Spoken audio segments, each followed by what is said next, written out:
values to value, and we learn about those values through what other people value.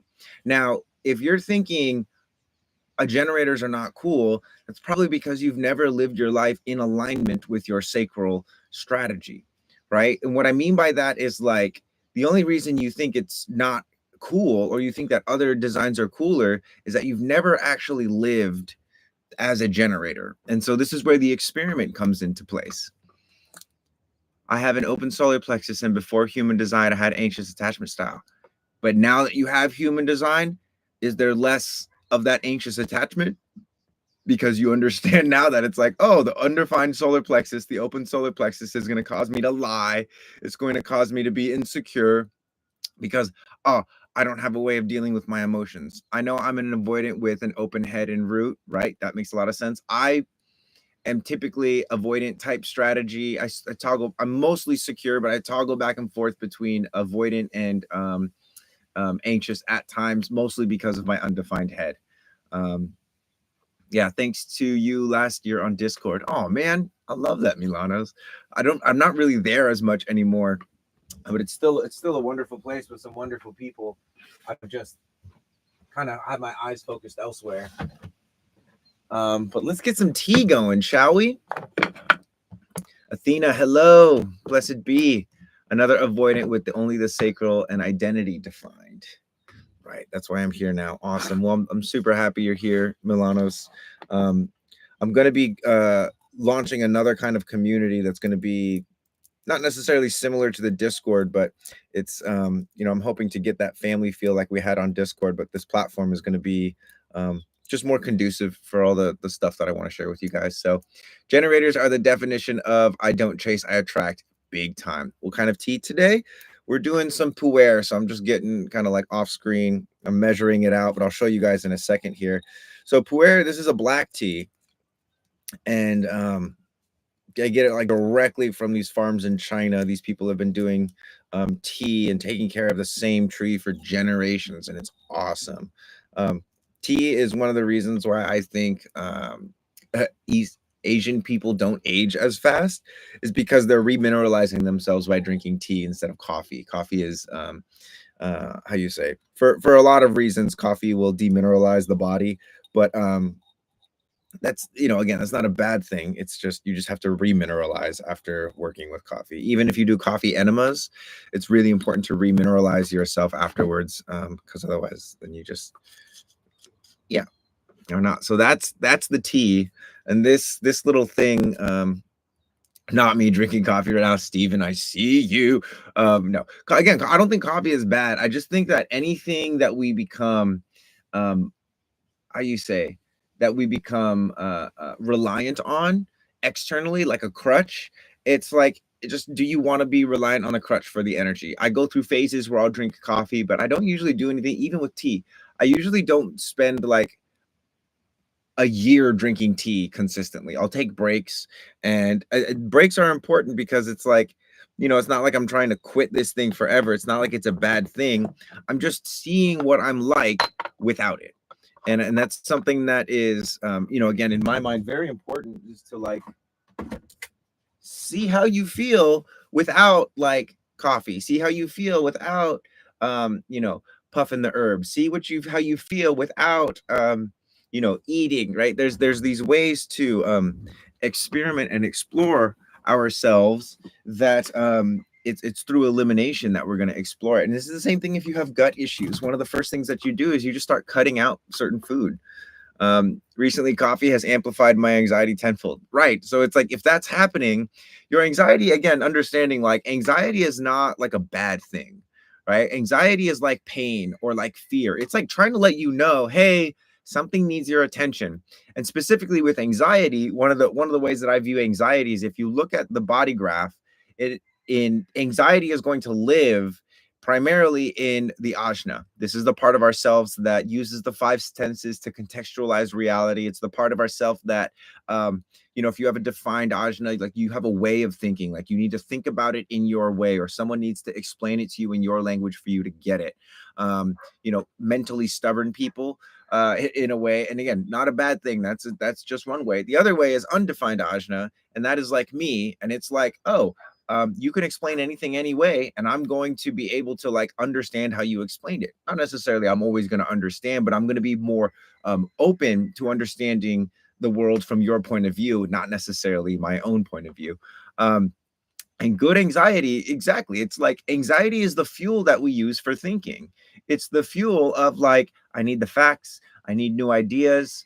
It's the fuel of like, this is unique. It's the fuel of I need solutions to this problem. It's the fuel of I need order here, right? And so it's the thing that helps us to order our inspiration so that we can how you say communicate when the right person speaks to us, because no one is like, and this is crazy too, is like how do you deal with anxiety with an open ajna? So dealing with anxiety actually has a lot to do with the physical body. So, and this is something that I've been creating a community. I've been hard at work for the past month, like creating a community. It's not going to launch till early next year, but basically the idea is that what you want to do with anxiety is you want to learn how to swallow anxiety into your body.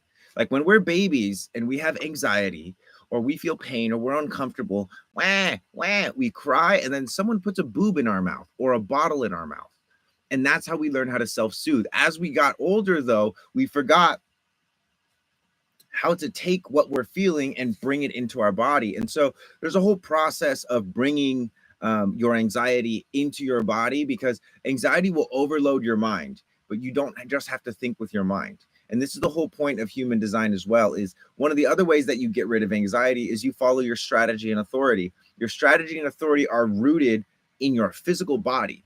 It's either your diaphragm, your solar plexus, your lungs, your G center, your sacral, your sex organs, your spleen, which is your spleen, right? You have organs that can help you process information and sensation and anxiety.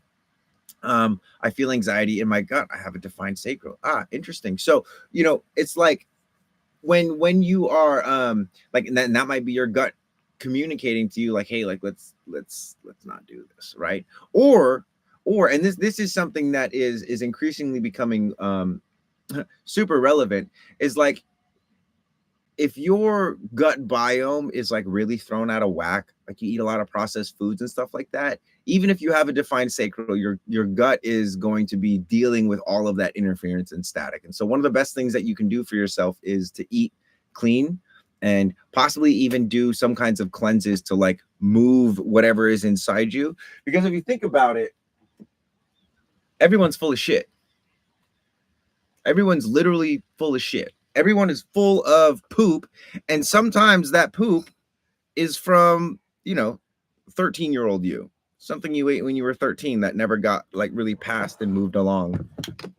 And so it's helpful to like move that shit along, because it's impeding the process of further digesting new things.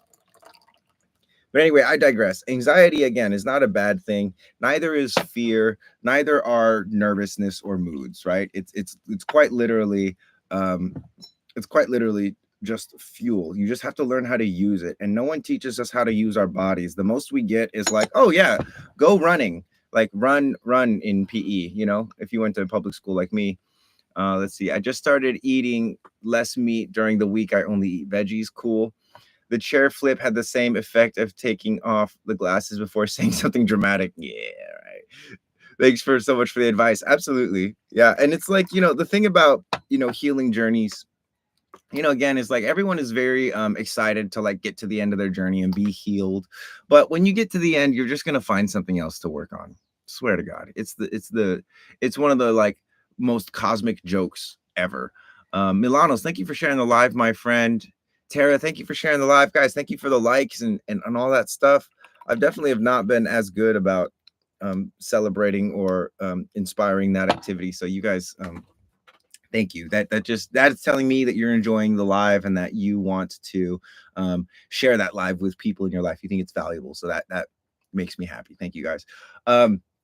Some of the things that I'm really excited about right now, and I've been talking about it a lot, is this new community that I'm creating for for anyone that wants to participate in it, because we're going to be bridging the gap between human design and your physical body, right? Like, most of the time when it comes to human design, like, there's a lot of things that you can learn, but what are the things that you can actually do? And that's something that I've been obsessed with.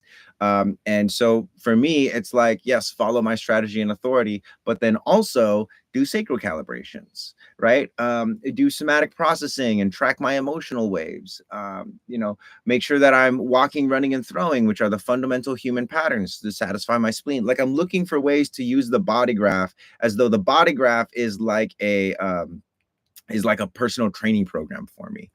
So let's see. Sam, can you talk about manifesting generators with no sacral? Like, how do I feel complete with undefined sacral? So manifesting generators with no sacral, I think you're talking about a manifester, because if you have a sacral, that's a manifesting generator. So it sounds like you're a manifester. So how do I feel complete with an undefined sacral? You don't assign a value of completion in your undefined sacral. So what I mean by that is, I have an undefined sacral too. For me, if something satisfies me, that's not good enough for me to be like, I'm going to do this thing. Because if something is satisfying me, there's a possibility that it's not actually satisfying me, but it's satisfying somebody that I'm connected to. Right. And so as a reflector, I have a different strategy. And it's like, the more undefined centers you have, and when you have the undefined sacral, you're a very undefined being, right? Just out the gates, because sexual energy is such a huge part of physical reality. And the undefined sacral is picking up information from other people's sacral energies. It's not about feeling fulfilled based off satisfaction. Sam, does that help? So I don't use satisfaction necessarily as a metric for my own success. It's part of it, but it's not the main one, like a generator or a manifesting generator. Why is it that every time I manifest, it goes to someone else close to me or I have met before? ASV, that's so interesting. Will you share a little bit more about that? Like, will you detail that out? Because I'd be happy to riff on that, but I'd love some more details. How to overcome self-sabotaging and doubt. Well, Stargirl, the only way to escape something, or usually the fastest way to escape something, is to just go right through it. You know, Cha-Cha, what's up? Bummed to have missed the live, but I'm coming back to watch after. Aw, Cha-Cha, love you. Have fun wherever you're going. But overcoming self-sabotage and doubt, it's really about accepting yourself. It's really about awareness and tolerance and acceptance. Straight up. Human design is going to give you the eyes to see yourself so that you can accept yourself. This isn't about overcoming your trauma or getting rid of your trauma or any of that. It's just about seeing it. And so, Stargo, what I would say is that the way that you overcome self-sabotage and doubt is that you continue to watch where it shows up and you let yourself get curious, okay? And not in the sense, like, the difference between an investigator of like, I'm trying to solve a crime, like there's something wrong with you, and the how you say, a parent looking at a child. And that's how we all are. We're all children and we have to parent ourselves. As a child, at some point, you learned that self-sabotaging and having doubt actually worked really well for you, and it allowed you to survive. But now that you're an adult, it's like, well, I've done self-sabotaging and doubt. Now that doesn't necessarily work out so well. So what's next? The answer is like, continue to watch it, right? Continue to watch that self-sabotage and doubt, and continue to ask questions. I haven't seen you live in so long. Angie B, I've been going live every week since like September, or since like October. Maybe September. Yeah, but and another thing as well is, when it comes to self-sabotage and doubt, one of the things that you want to look into is if you have gate 63, it's in the head, and it's literally the gate of doubt. And so again, doubt is not inherently a bad thing, but if you're used to using it in a way of like, you're doubting yourself as opposed to doubting things in the external world, you're using it in a reverse polarity. Yeah, Angie B, I've also noticed that for whatever reason, a lot of my engagement on TikTok has been throttled. So that could also be it too. I'm not sure, but I don't know if you can turn notifications on, but I go live every Monday, Wednesday, and Friday at 9 a.m. Hawaii Standard Time. So ASV, you gave me some details and I didn't see them. So, okay, like last month, I've been manifesting a huge amount of pay for a house repair a couple of weeks. Later, my cousin received that same amount I have been manifesting. It has happened a lot before, like promotions, income, etc. Well, ASV sounds like you got a cool little power there. I'd be really curious what your design is like. Um, is there a lot of openness in your design? That's kind of what I'm envisioning, because that will sometimes happen to me. It's not like as prevalent as that.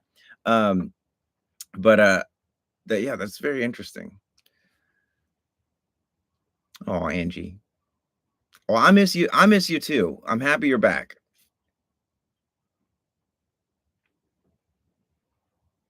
Do you feel responsible for the feelings of people and you? Yeah, that's usually an undefined sacral and definitely an undefined solar plexus. It's like solar plexus and sacral are two of the most how you say consuming centers, right? In the sense that it's like when you have an undefined sacral and you're absorbing people's emotions, that can be consuming. Or when you're absorbing other people's sexual energy or creative energy, that can be consuming to the point where you wake up like 3 days later and you're like, oh my God, what was I doing? Like, I can't believe I did all that. And the reason you did all that was because you were using an adaptive strategy. You were doing it because of something in your external world, not necessarily your own. So can you explain what you mean, the reversed polarity people? What did I say? What did I say about that? So if you have an undefined head as well, one of the symptoms of the undefined head, or one of the distortions of the undefined head, is to try and solve everyone's problems, right? So if you have undefined, or especially an open head, even undefined ajna or open ajna, you're definitely going to want to solve other people's problems. It's because you're aware of them. But just because you're aware of a problem doesn't mean you have permission to solve it, or you have energy to solve it. You're just aware of it. And so and one of the beautiful things about human design is it lets us know what should we be aware of and what should we act on. And when it comes to definition, you want to act on definition. And when you have undefined centers, you want to just be aware of that. And you want to use that information to then, how you say, in tandem with other information, to make decisions. So I saw a video before saying my energy is blocked. That's why that happens. I don't know how to cleanse. See, so ASV, some people would say that your energy is blocked and you need to cleanse. I'm like, you're awesome. I hope your friends know how lucky they are to have you. Because human beings, we work in a collaboration. And so what I would say to you, ASV, is if you could somehow, the way that you remove the block, this, I'll just give it to you right now. The way that you remove the block is you move from jealousy to compersion. Like, oh my God, I was manifesting that thing for myself. I'm so happy you got it. I'm gonna manifest something else for somebody else, right? It's like it sounds kind of weird, but it's like when you can start to how you say, it's the joy of missing out as opposed to the fear of missing out. Say, I've always been a giver to IDKY, but I feel happy when I'm generous. Makes sense. Makes sense. Sorry, but how do I feel complete without the undefined G and solar plexus? Got you. Okay. You guys like that shirt? Yeah. All right, Sam, I got you. So feeling complete is like, with an undefined G, you're not going to feel fulfilled based off of identity, love, and direction. And same thing with the solar plexus. You're not going to feel really fulfilled when you move through your emotional waves. It's usually just not a thing. You might have the clarity, but with the undefined G in particular, you find this a lot. People that are searching for this feeling of fulfillment, but with an undefined G, it's like what you're really searching for is how you say, the ability to not need fulfillment. You don't want, how you say, you don't actually, in your system, you're not needing a constant point of forgiveness, or sorry, of fulfillment in your life. Like, this is who I am, this is where I'm going. Like, I do have those information, but it's like I'm not like searching for it, right? And also the way that you keep that G center healthy is you don't allow yourself to follow people, or you don't allow yourself to be around people that are how you say, like working against themselves, or like trying to manipulate you to like come and do what they think is good, right? So how do you open your heart chakra? There's a lot of ways to open the heart chakra. The heart chakra is intrinsically linked to everything, but primarily opening up the heart chakra means to recognize your connectivity to everything, right? Sam, wonderful. Super happy that was helpful. ASV, I'm still super interested in this, like, I manifest for others thing, because, you know, again, there definitely could be a block there around receiving, um, or over giving, right? But at the same time, and really, I would have to look at your chart, and this is all speculation until I look at your chart, which I don't do here. But in this new community, we're going to actually do some things like that, where we're going to do like live workshops and etc. It's just going to take everything to the next level. Tea time in the morning. That's right, Adrian. This is correct. I'm there, right, too. Like birth chart. Well, your body graph. Your body graph. I would have to see your body graph. But again, this is the time of I don't really look at body graphs specifically here. We just kind of like riff on it. But that portal will be coming. So if you guys are liking this live and you want to support the channel, sharing helps the most. Likes and gifts and all that stuff are appreciated, but sharing is the thing that really like turns on the algorithm. And again, if you're liking this, other people will see it, and hopefully they will be able to get turned on to some of this information. So I've always experienced, like, I'd always feel like someone else got to experience what I wanted to. How do I do that? Right. Okay. So this is something that typically, like, and I first heard this in the poly community. I was never like polyamorous where I would like date multiple people, but I heard this concept a lot of compersion, which is the opposite of jealousy. Jealousy is like, oh, I want that to be me. Compersion is like, I'm so happy that's not me. I'm so happy for that person. Right. And they say being the glue makes you feel that you need to take responsibility for all but you. Yeah. So in a way, a lot of your manifestations that are like going awry. See, Marco, I literally manifested a lotto jackpot and my uncle got it last week. So okay, so again, it's like, I guess the question for me is like, how do you that's so interesting, ASV. I'm actually very interested in your chart now, because it could be so many different things. You know what I mean? Manifesting the lotto for your uncle. I'm like, do these people know about like what you're manifesting? Like, are you able to show them like a video, or like a you know, hey, I wrote this down on a piece of paper. I was manifesting the lotto for myself and I manifested it for you. Something that I would try, ASV, actually, yeah, start manifest for someone else specifically something, just to see, just to play around as an experiment, right? I'm also curious what kind of manifestation methods you're using. Because if you're not, sometimes if you're not like specific enough and your type is very specific, you know, manifesting money or a jackpot into your life, yeah, it could go to one of your family members. I'm curious. We should manifest for each other so we can escape the receiver problem. I think Stargirl and ASV, not to tell you guys what to do, but maybe connect. Maybe hop on a call and just relate with each other. I'm thinking about that scene in Step Brothers where they're like, "Did we just become best friends?" Yep. And it's funny because, you know, in the spiritual community, oftentimes some of our greatest connections interpersonally will come from, oh, you have that pain too? I have that pain as well. I'm moving through that pain. Oh my God. We relate to each other based on shared experiences. But then also we relate to each other off, wow, you handled it that way. I handled it this way. We handle it totally differently. And with human design, again, it's a bit of an advanced technique, but with human design, you can look at like the ways that you handle things differently. Even because everyone experiences something. Like, again, if it's abuse, you're experiencing abuse. It might not be in the same way as everyone experienced it, but if someone punches you in the face and another person punches somebody else in the face, you've both been punched in the face. How do you respond differently to it? What was going through your head? What feelings were coming up?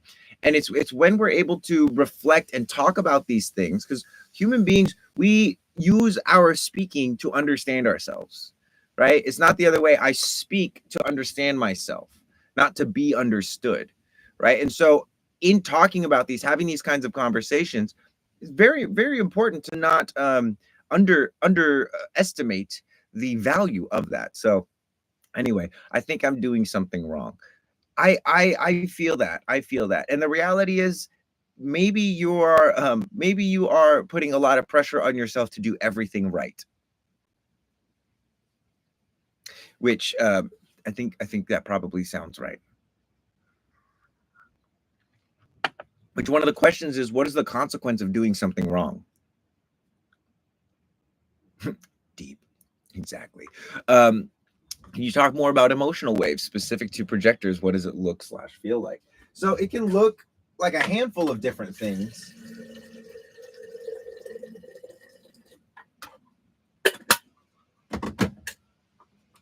But generally speaking, emotional waves, it's like big energy. You know, it's like you just won the lotto and you're super excited, or you just got broken up with and you're super sad.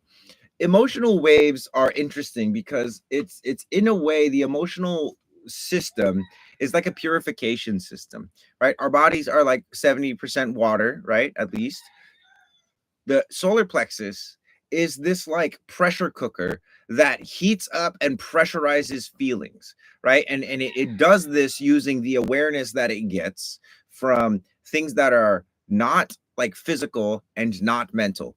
Solar plexus and emotions are everything else that's not physical and mental. It's spiritual connection, excuse me. It's interpersonal relationships. And so when you're in an emotional wave, it feels like you're just trying to keep your head above water. It feels overwhelming. It feels like the worst possible situation that could ever happen is happening, and you're the reason. And the reason why all that is happening is to create enough heat and pressure. And what you're supposed to do with the emotional wave is take that emotional wave and build integrity and move through a somatic process. Now, if you have an undefined solar plexus, your process may be different every single time, but generally speaking, these are the 4 steps of moving through emotional waves. First, you have to recognize, oh, I'm in an emotional wave. Because step number 2 is getting yourself somewhere safe. Not everybody knows how to hold space for emotional waves. Most people want to be your therapist and they're going to ask you questions and give you advice. And it sucks because what they're doing is they're pulling you up into your head when you should be cooking in your solar plexus. Okay, so go somewhere safe.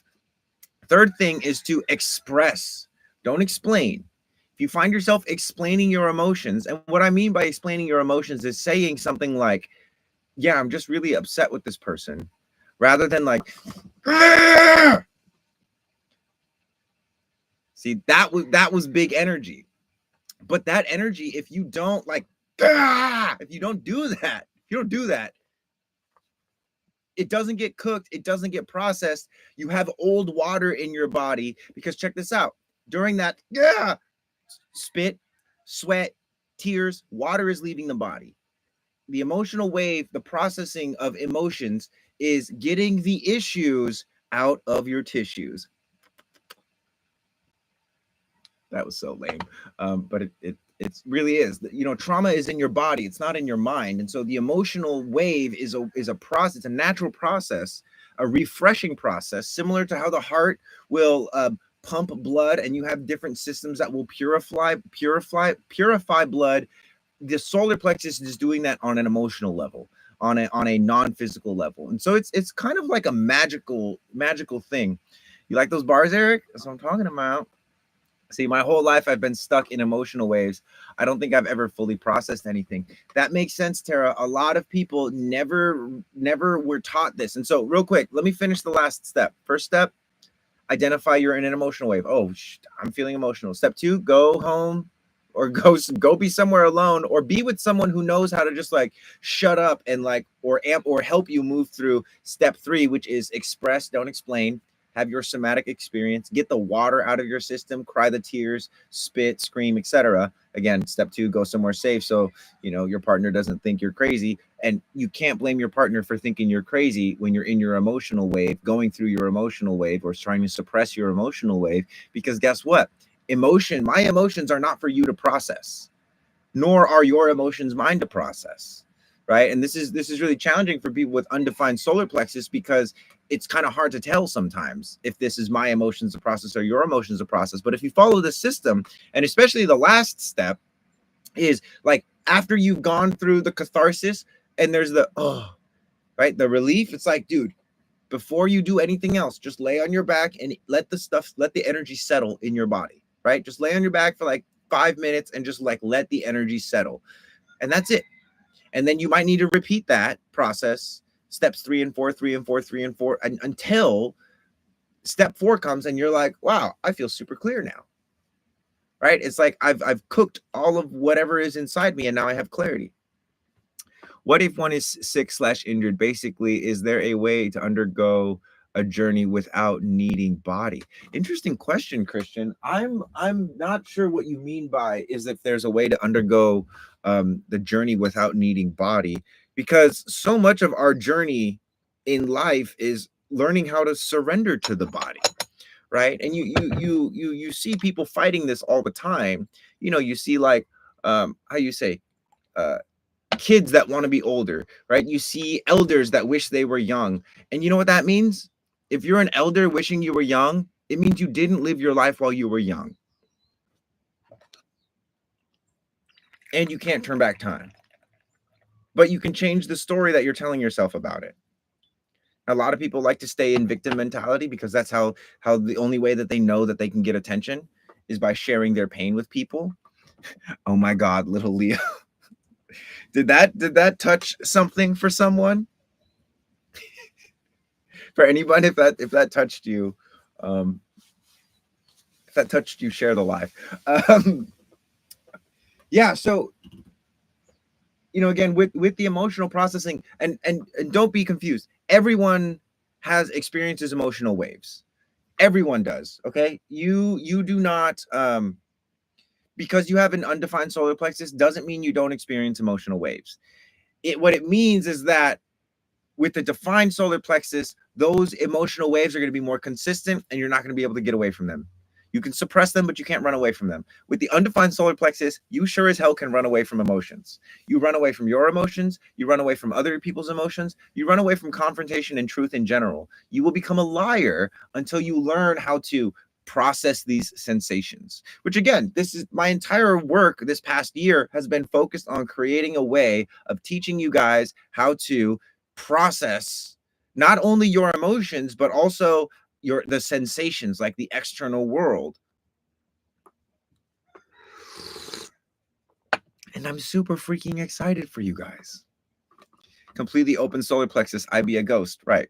I'm not an NPC, I promise. I believe you. Openness is all about letting the flow, let go, let flow. Yep, that's it. When you have open centers, one of the worst things that people do is they do something like they have a completely open emotional center, right? And they which is like you're incredibly empathic and you're able to like really feel the emotional process of other people, but you cut yourself off from emotional energy, right? You look at people who are processing emotional energy and you say, oh, that's too much for me, I don't want to absorb that. That's one of the worst things that you can do, I think. At least that shouldn't be your goal. Your goal, you might need to do that for a little bit, right? But one of the goals that you should have is, I want to get to the place where no matter what somebody is moving through emotionally, I don't confuse their emotional energy for my emotional energy. And again, this is not something you do by like learning more. It's something you activate within you by learning how to process the things that you see, discerning the difference between external and internal. Because you are connected. You're connected to the external world, but there is quite a big how you say distinction between what's happening in your body and what's happening in my body, right?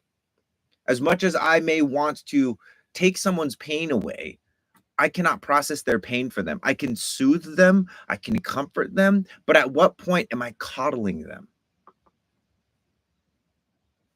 And I'm a Cancer, so I retreat. So yeah, so the idea again is if emotions, other people's emotions are overwhelming, what you have is not a issue of someone's emotions being too much. Rather, what you have is low tolerance of stimulation. And what that means is probably is you're locked in focus, your throat, you have blockages. Most people in the world have blockages in their throat. And it's not necessarily some mystical, energetic thing. It's like, how good can you swallow? How much of your face and your body knows how to swallow physically? Everyone wants to have a kundalini awakening. Most people just got to swallow the hard pill of their own lives. For me, it literally hurts when they are hurt, especially if that person is close to me. ASV, I feel you. And so one of the magical things about having an undefined solar plexus, and I've had to learn this because I used to, and I don't do it as much anymore, but I used to lead retreats where men would specifically come to have emotional relief and emotional releases, cry, scream, all that stuff. So I had to learn, and it was a lot for me. I was like my first few events, and I was like on the leadership team. And so I would get like very, very stimulated by it and move through a lot of these guys' emotional waves. But I had to be there. I was like being paid to be there. So what I figured out how to do was I figured out how to strengthen my senses and strengthen my processing. Please explain that kundalini pill swallow situation. So most people want to take their kundalini, which is dormant sexual energy, and bring it up their spine, right, to have this like spiritual awakening. But what a lot of people don't want to do is take the things that they're seeing, take the realities of their life and the consequences of their decision, take responsibility, and swallow the pill. So a lot of people are trying to transcend their existence. They're trying to ascend and elevate and enlighten themselves, when really what you need to do is descend. You actually need to take all of this stuff and put it in the body, right? And again, the process for that on a simple level is learning how to swallow. On a deeper level, it's learning all of these intricate muscles and learning how to activate intricate muscles on your face the same way that you would using a smartphone. What I mean by that is there's people who know how to use all of the functions of TikTok. And a couple months ago, I did not really know how to use live. And even to this day, there's still a lot of things about TikTok live that baffle me. But I know a lot more because I've just been practicing. I've just been putting reps in here. So anyway, yeah, and not to say that kundalini awakening is trash, but it's like, if you have a kundalini awakening but you don't descend, you don't actually learn this part, like how to swallow. Again, you need to go up and down. Trees go up and down, right? Right? Do you guys know there's a tube that goes from your mouth to your anus? Just a whole tube. Sorry, that's gross, but it's true. And yeah, and it's like, and the magic of these hypocrisies, right, is like, think about like how the planet is like suspended in this perfect balance, how there's like the moon is just orbiting it perfectly and it's going around the sun perfectly, and all the planets are supportive of like life being able to exist on this planet. It's the balancing of opposites. And notice I say balancing, not the balance, because it's always a little, you need a little more enlightenment, or you need a little bit more descending. But most people, again, their blockages in their throat, which mirrors the sexual organs, it mirrors the testicles and the ovaries, the throat and the voice box. And so what you can do is, if you have blocks in your throat, you can work on your sexual centers and it will help the blocks in your throat. If you have blocks in your sexual centers, you can work on your throat and it will help in that sense. They're pressurized, but you can't just work on one and expect that to get better. You have to work on both. So I just had the flu and a concussion at the same time. I woke up and I couldn't swallow. Interesting. Are we blowing some minds in here? Love it.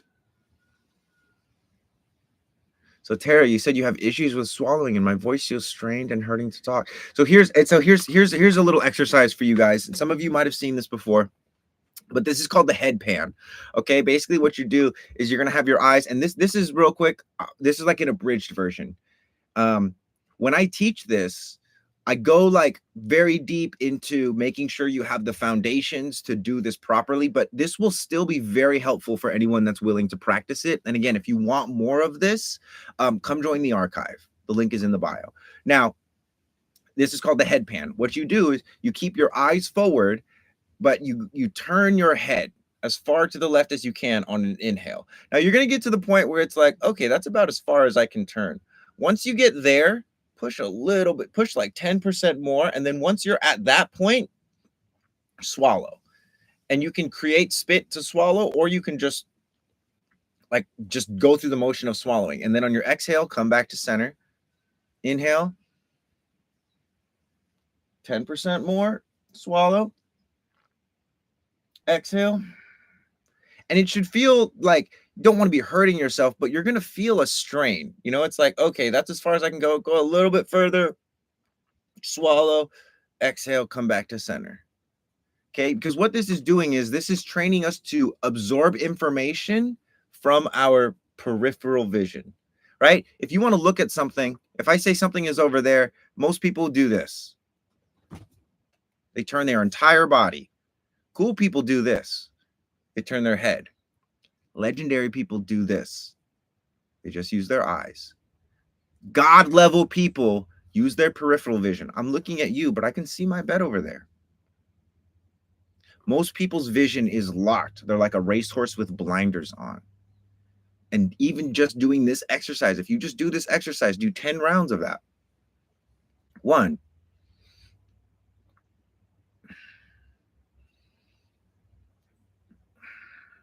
2, do 10 rounds of that. You will feel a change instantly.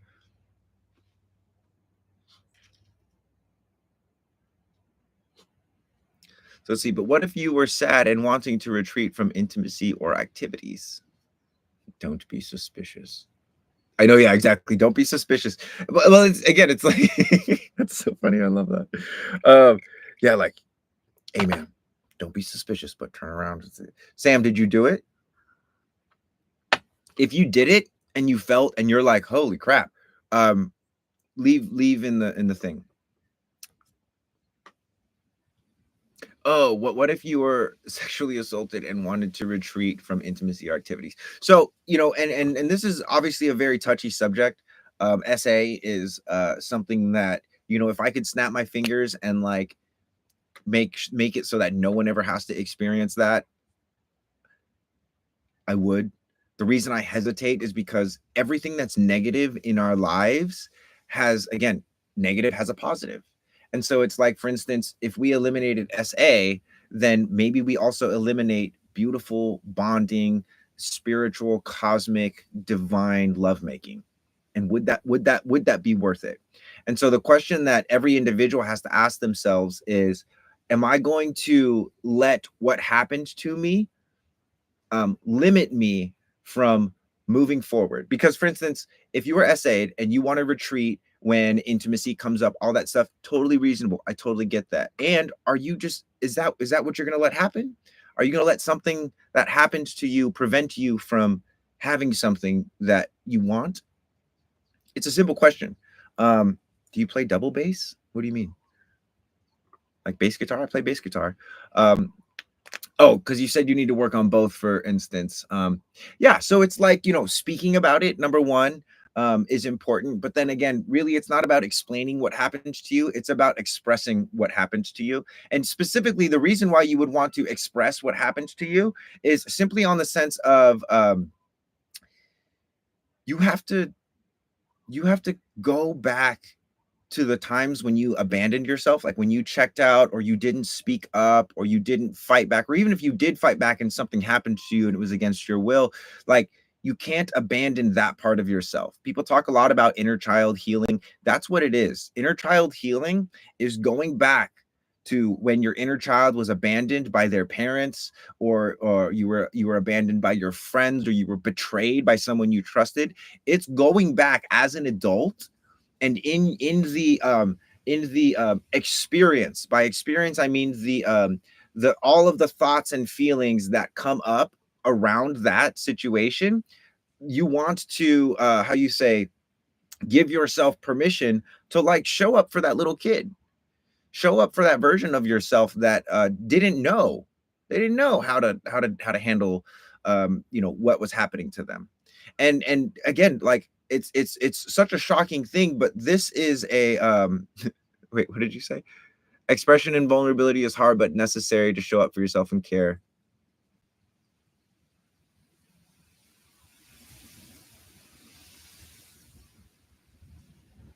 What if you have astigmatism about like seeing broader? Yeah, even if your eyes suck, my eyes kind of suck. I normally wear glasses, but I don't really wear glasses as much because I don't actually need them.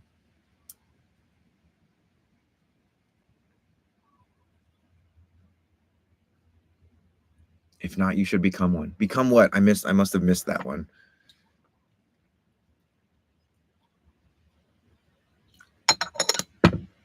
How can I help someone who's struggling mentally without becoming their therapist? Ooh, that's a tricky one.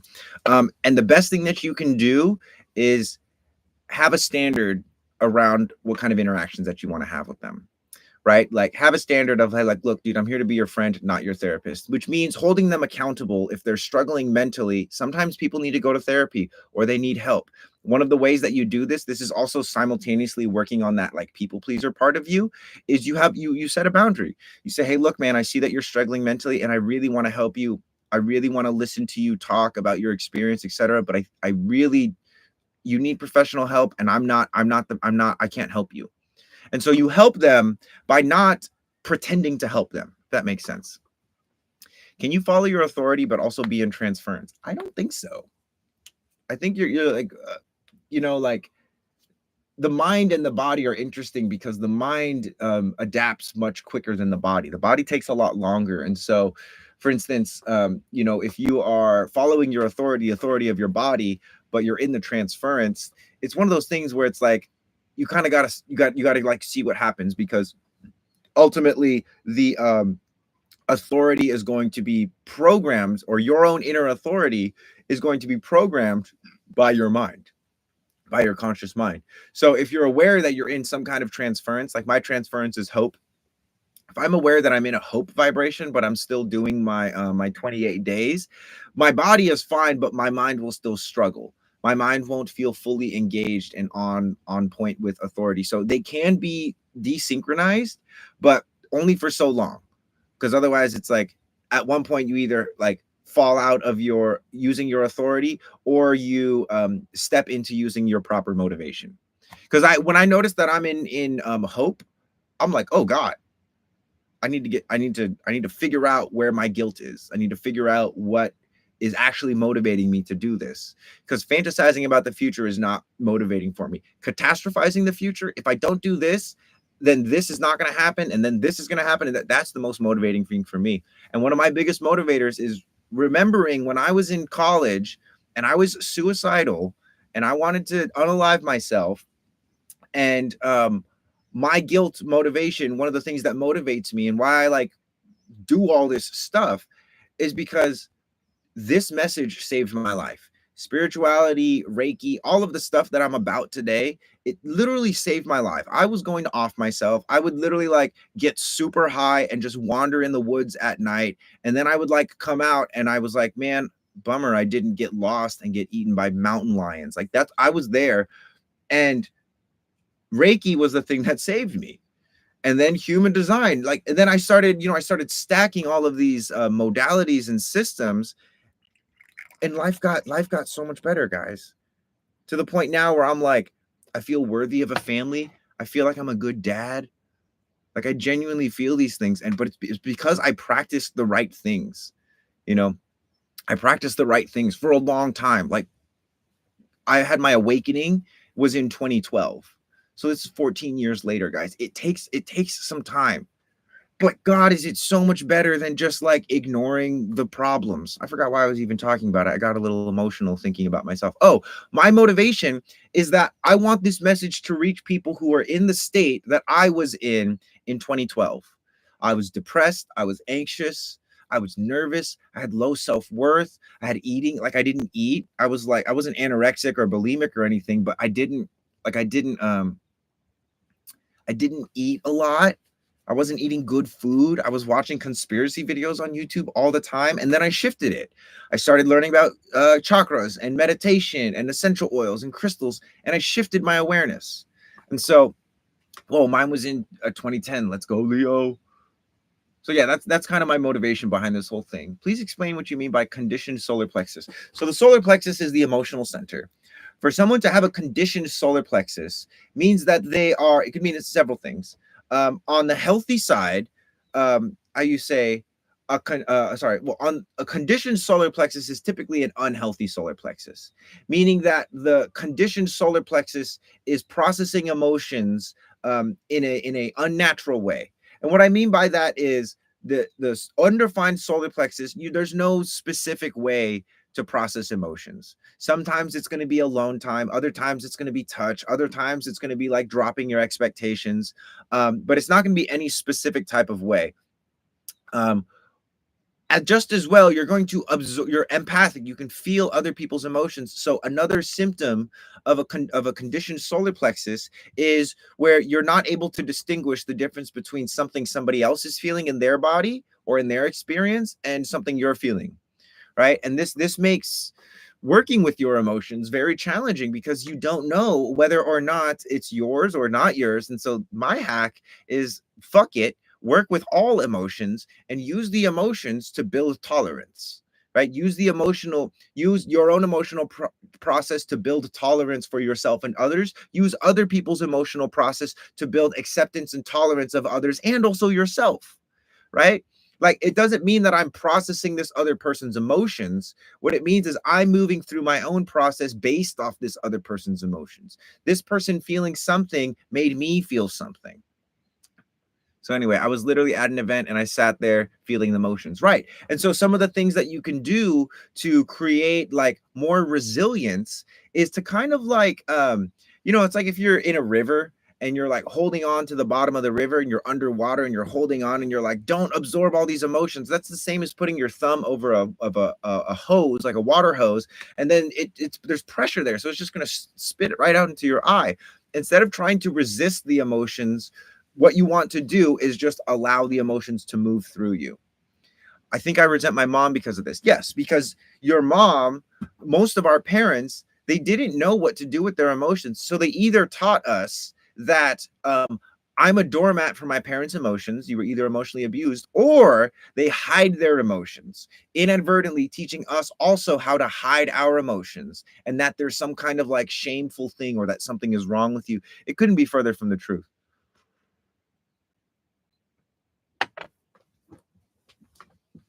Emotions are not a sickness. Emotions, suppressing your emotions and ignoring your emotions causes sickness. That is the actual sickness. So, I define the emotions is from others instead of mine, right? So, and exactly how you process your emotions and the way that you view your emotions, a lot of that is going to be adopted from the way other people do use and adopt their emotions. And so, and it's not a bad thing to use an adaptive strategy, but to confuse an adaptive strategy, something that you picked up in one of your undefined centers, for your way of doing things, no, that's not it. It's, you're designed to like use this adaptive strategy and then that one and then that one and then that one. And no, I'm processing energy like Luke. I'm processing energy like Kai, or I'm in those waves with them. But then still being able to come back and have my own process for myself. So what would you say about someone with a security sense, need motivation, and power perspective? Again, it's, and this is something that, and I'm not trying to jump on you, Grim. I would have to look at your body graph to see some of the nuances. Unfortunately, I can't do much with just that. But again, this is like the general funnel, because eventually there's going to be a place where you can come and we're going to actually like look at people's charts live and do workshops, and it's going to be like way more in-depth learning than what we're doing here, even though you're probably learning a lot when I'm actually like talking to somebody, and you're going to watch and see the way that I like poke at some things individually. You have to be brave to work with me, I swear. So anyway, the link in your bio says I'm a generator, type opportunist, authority, sacral. What does these mean? So these are some basic things that I can talk about. And who is it that asked about the Grim, it's not that I don't want to talk about those, it's so much as it's like what is important for people to drop into at this general level is going to be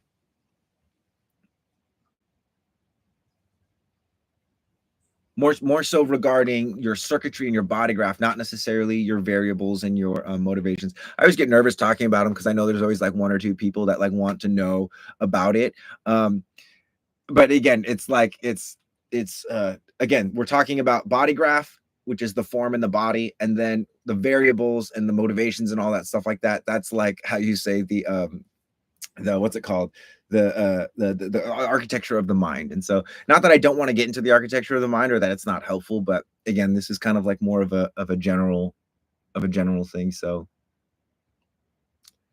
will there be other payments instead of credit card? So there's and I actually don't know. I definitely am open to exploring that, but generally speaking, I think my system is going to only allow for credit card payments or debit card payments. There might be a possibility that we could do PayPal as well. Don't know if you have PayPal, but I'm pretty sure I can set up a PayPal. Yeah. Oh, what's up, Prana? Prana's here. I love it. I'm from the Netherlands. Got it. Got it. Oh, what's up? Should we bring Prana up, guys? It's like the last. Yeah, we're in like the second half of the live. So, Prana, if you're open and willing, always love to have you, bro. Just let me know. Yeah, if he wants. There's one thing I love about, and this is like with my buddy Pasha and like good generators, like they're just like, and I'm like, okay, cool. Right. And what I mean by that is like for a generator, like with the defined sacral, it's like, hey, listen, your gut is going to tell you whether or not you're open, you want to do something, you don't want to do something. Just listen to it. It's like a simple, I don't want to say it's a simple life, but it really is in terms of like, if you want to be satisfied, it's a simple life, right? You might upset some people with what you want because it might conflict with what they want. But anyway, Prana's ready. So let's get him in here.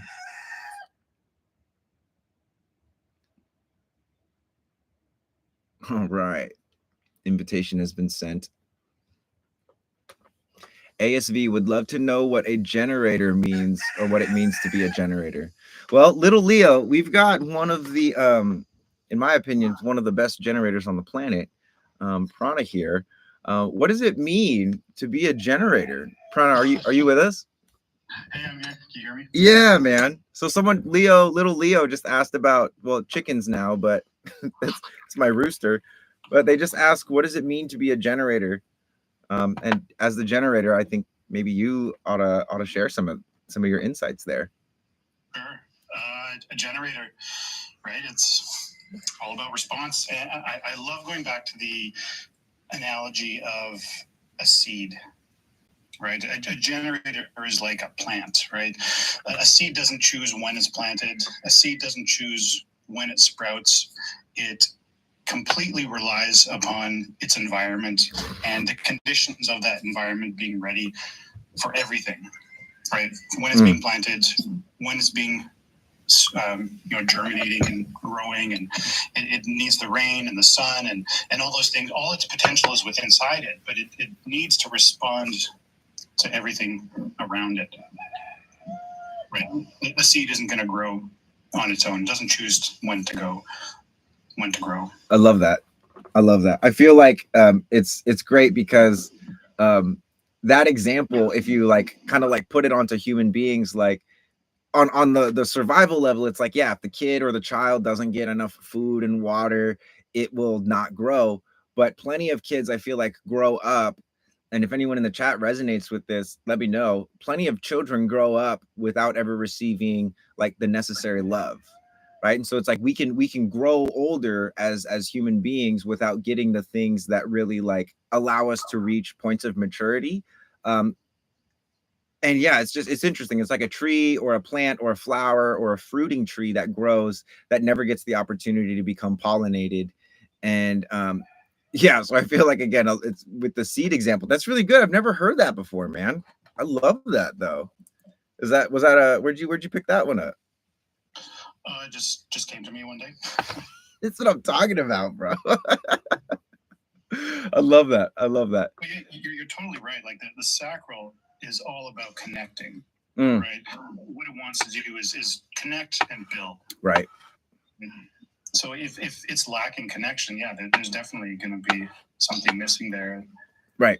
There's Yeah. nothing to respond to, or if it's being deprived what it needs, Mm-hmm. Mm-hmm. it degenerates. Right. And I love as well, like understanding. And this was funny because I had an adult friend who went to sleep like so early, and it really confused me because I'm like, are you really done for the day? It's like 7 o'clock. Are you really going to sleep right now? And he's like, dude, I'm exhausted. I'm satisfied. I'm done. This is my buddy Pasha, who I told you about. And it would confuse me. And a lot of the things about him confused me because I do things very differently, but we're also different types. And one of the things about being a generator, right, is like if you don't use that sacral energy up, it keeps you up at night. It's like, what are we building? What are we doing over here? If you don't use it up during the day and satisfy yourself, then it's hard to sleep at night. And I've seen that happen with my brother, who's a manifesting generator, a handful of my partners who are manifesting generators. And it's because, again, they're spending their days moving from the brain and thinking and usually initiating things because they think they need to initiate things rather than trusting their design and living in response.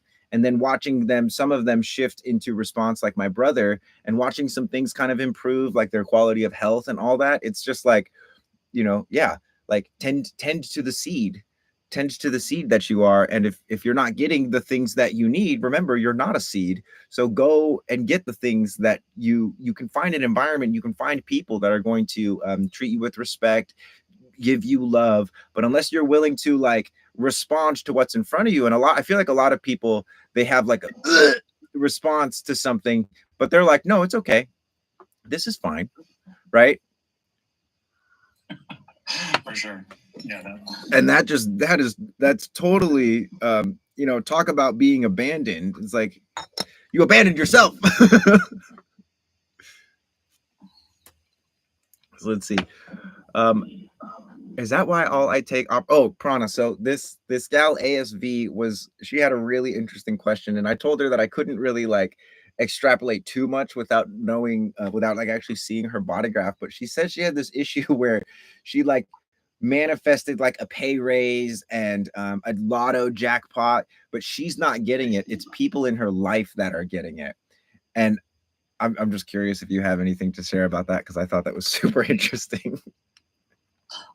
She's talking about being an opportunist, right? She must be a fourth line. Yeah, yeah.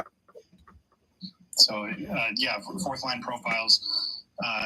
It's all about their networks, right? The people that they're connected with, and it's all about the exchange and transfer of energy with that network. What you're putting into the network and what you're getting back out of it. Most of the time, people put way more into their network than they're getting back. Eventually, that leads to the burnout and the exhaustion that a lot of fourth lines have. So if you're not getting that reciprocal exchange of energy from your network, that's something to evaluate, right? Maybe you're spreading yourself into too many networks, right? Or maybe you're not putting enough into the networks that are going to be rewarding to you. So yeah, I could definitely see how, right, the things, your opportunities are coming to you through your networks, and you're also presenting your opportunities you're presenting your networks with opportunities from yourself. Dude, that's so great. I said pretty much the exact same thing in a different way. I was I was like, do the people in your network know how lucky they are to have you? And she was like, no. And I was like, that might be a sign to like find people in your life that are actually going to be like, hey, thanks for manifesting this lotto for me. Not like, oh yeah, I won the lotto, it's finally working out. But people that are actually able to recognize, because again, and that's why I was like curious of like what her chart looks like, because naturally we have all this information about human design, but when it comes to like lived experiences, I mean, there's so many nuances and so many like little tiny intricate moving parts that could make such a huge difference. And at the same time, it's still really helpful to talk about it on like a general level. which is Well, what's ASV's type? I think she's a Mangen. ASV. What is your she actually put it it's like way up in the chat. I can't go look for it. But ASV, if you want to share your type, again, the more information that we have, the more assumptions we can make, and the more assumptions we make, the more we can test and see which ones are assumptions and which ones are actually thing, but like true. But I think definitely you and me saying the same thing of like, hey, the reciprocity from your immediate network might not necessarily be there, and that could be a reason why the manifestations are like showing up in the network, is it's kind of like an inflation of the overgiver. And let's see, your link said I'm a generator, role model, opportunist. Okay. Adi, if anyone needs a body graph, by the way, just go to my website, ReikiMarco.com. The link is also in the bio. Plug in your information and it'll generate your body graph. Primarily, we look at the beginning, we look at type, strategy, authority, and profile. Yeah, motivation and guilt. That's actually something that I have, and this is something that actually Prana kind of turned me on to, is some of the more advanced pieces of the body graph system. And motivation being guilt, the way that I interpret it was like, the best way to motivate myself is to put myself in a position where I'm like, if I don't do this, then something that I don't want to happen is going to happen. And so I feel guilty if I don't do it. And I always thought that that was a bad thing to do, but it's different than shaming myself and using shame as a motivation. Shame is like, I am wrong. I'm inherently, there's something wrong with me. Guilt is like, I'm doing something wrong or I did something wrong. And guilt is a powerful point of accountability, especially as a dad, learning a lot about that. And accepting guilt and the feeling of like, I'm doing something wrong, instead of going into the pity party of like, oh, I'm not doing this. So there's something wrong with me. Like, what's wrong with me? I got to fix myself. I got to buy more crystals, blah, blah, blah, blah, blah. I say, okay, I'm going to use that as motivation. If I feel bad for not doing this thing, does it connect to my actual motivation, or the opposite of transference, which is like, am I just hoping things are going to work out? And so the thing I like about guilt as well, to differentiate, is that guilt, being related to the fifth line, has to do with really practical solutions, right? Not just these general ideas, but what's a really practical and pragmatic solution here? Right. As opposed to the general ideas. It's like the difference between making a garden bed and then letting like the wind blow seeds into it, or inviting your friends maybe to like put seeds in there, and meticulously designing a garden bed, putting tomatoes over here and this over here, right? Would you say that's a good analogy? Yeah, that's a good one. Yeah. Developing the specific techniques of maybe, where you put the plants as opposed to just hoping willy-nilly things land the right way. Right. Which is like totally me, because I'm like, thinking of so many ways to like bring practical techniques and have practical experiments. And I'm really turned off by a lot of the hope energy around this system, to be straight up. But also at the same time, I recognize that it's just me that's turned off. For another group of people, like all the people that have hope transference, like, hey, don't necessarily listen to me, because I'm guilt motivation. You want to find someone to model the hope motivation. I'm not the one. I do the opposite. And I still think it's helpful for me to witness people in their hope motivation and be like, oh wow, you're different, but you can still get it done, right? Because for me, I used to judge people that didn't approach things practically, and unfortunately, that judgment was just like, hey, you're not like me, so you're doing things wrong.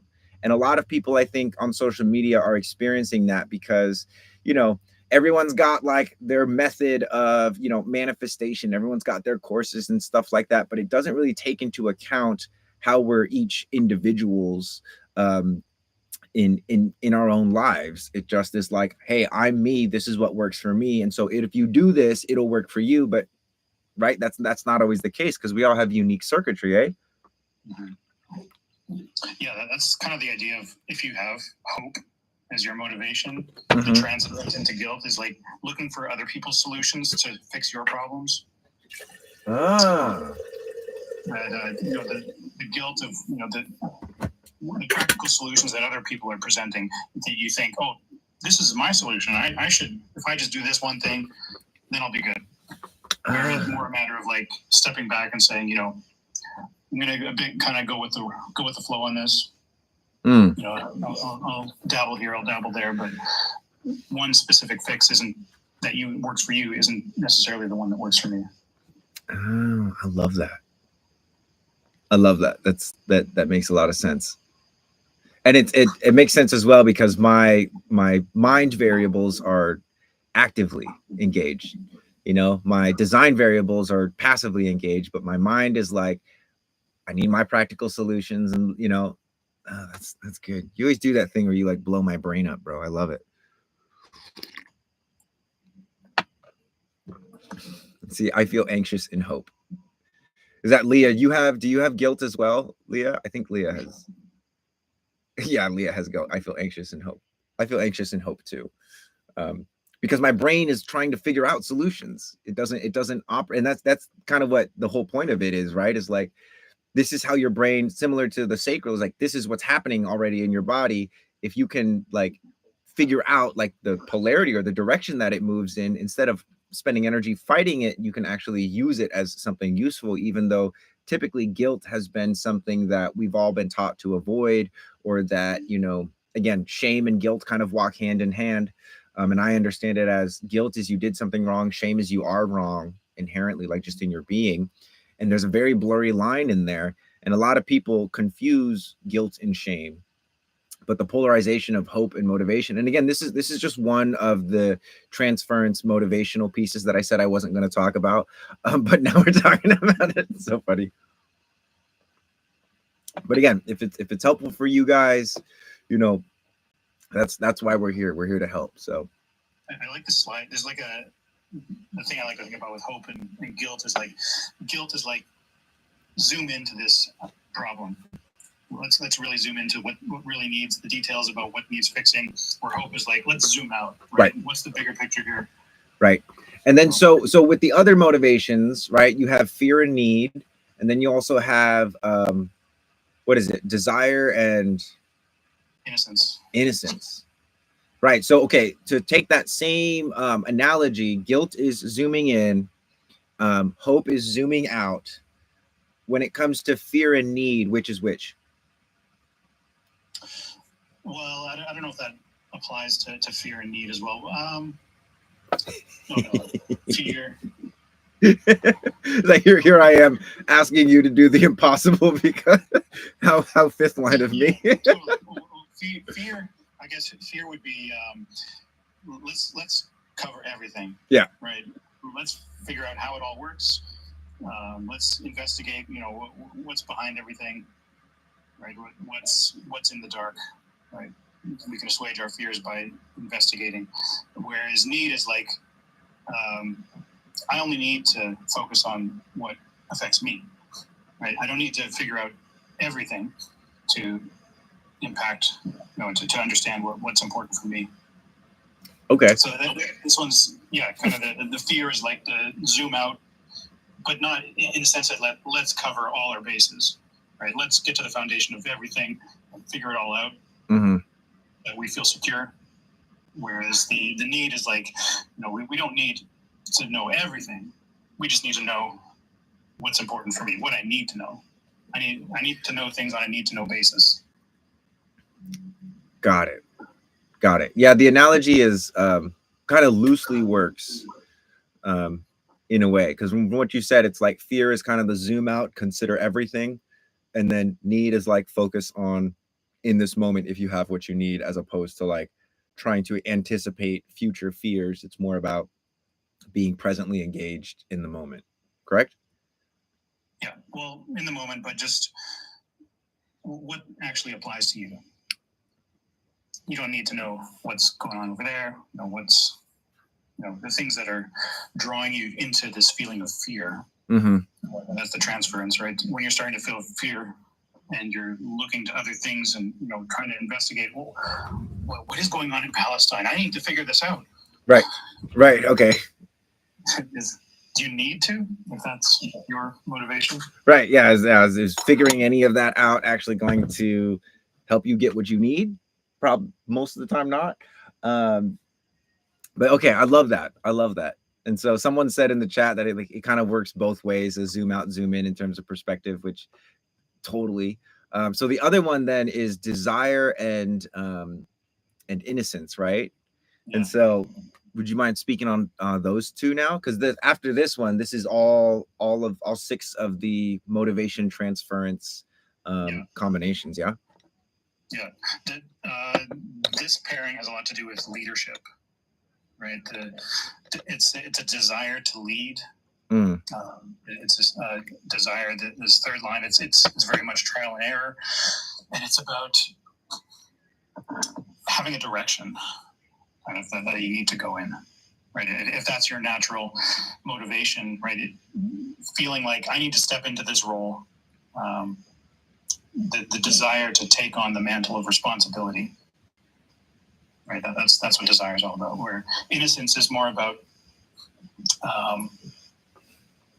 anti-motivation, right? It's motivelessness.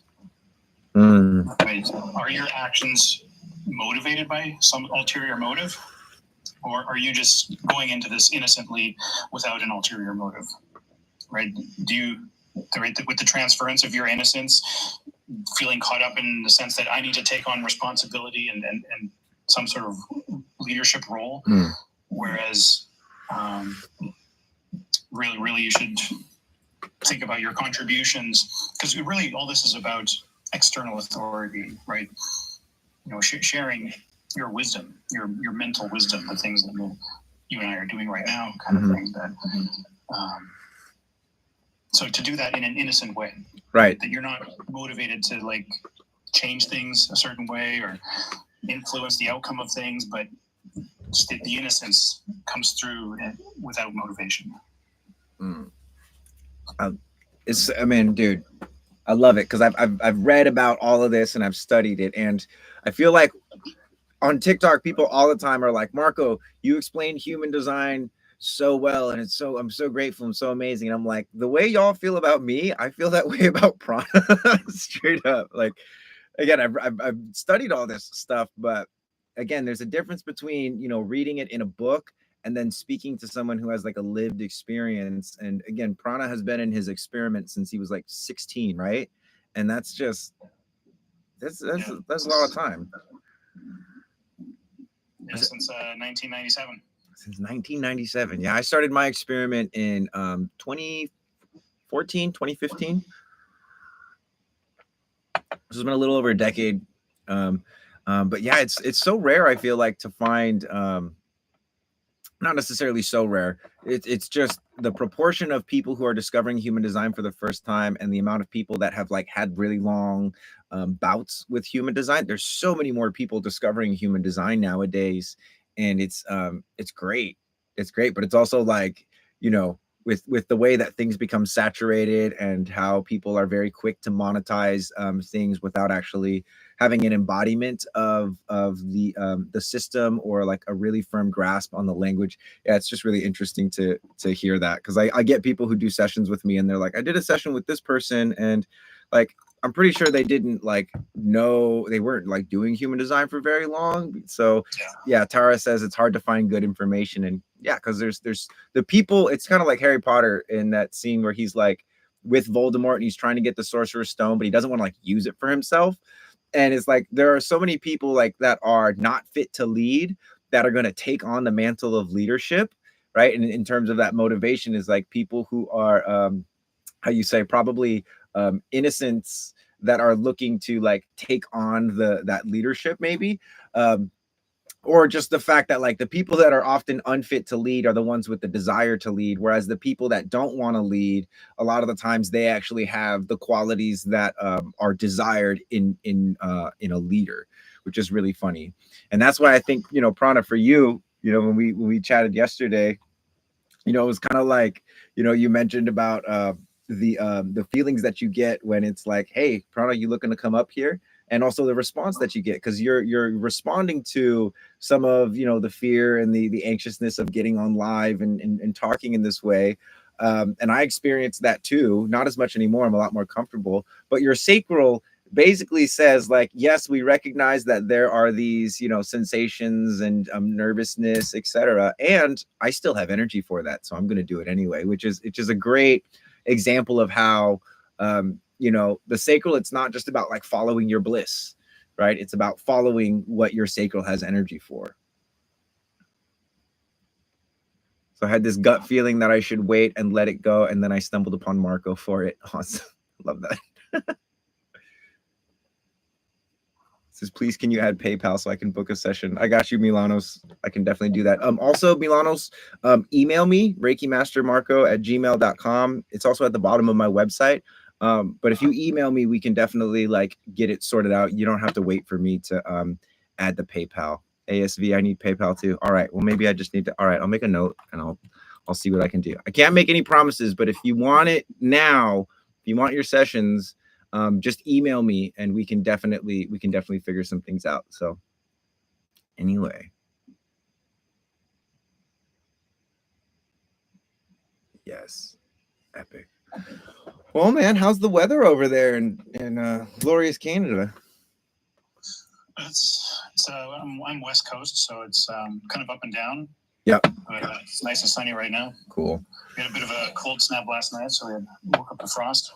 Ooh, frostiness. We do not get frost out here on Maui, but it has been getting colder, which is quite fun.